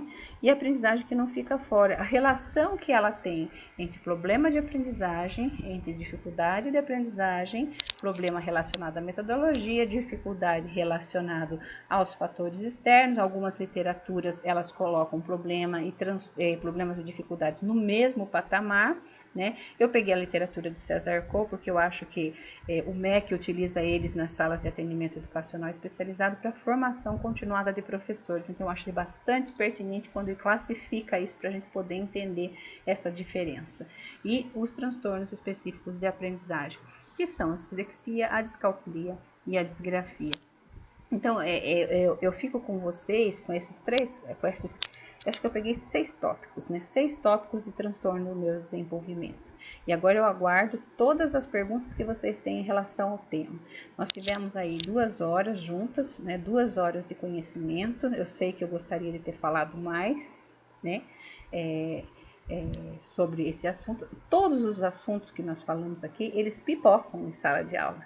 Eles pipocam na identificação, no diagnóstico pedagógico, né? Porque o diagnóstico, vamos pensar que a dislexia ela tem um diagnóstico pedagógico também, ela faz parte também, o pedagógico identifica a dislexia, identifica alguns traços da deficiência intelectual, tanto é que a gente acaba encaminhando, a gente identifica dentro de sala de aula algumas questões do transtorno do espectro, né? A gente identifica crianças com problemas comportamentais, né? A gente identifica tudo isso.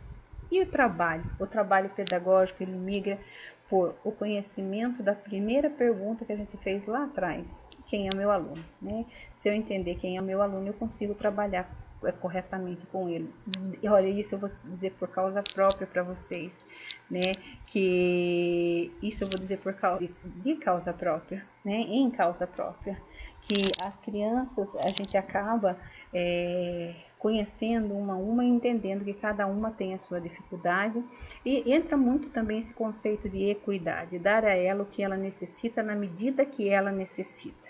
Então, foi um prazer estar com vocês. Eu espero poder ter agregado um pouco de conhecimento nesse momento que eu estive com vocês. E eu aguardo vocês para a gente tirar as nossas dúvidas. Até!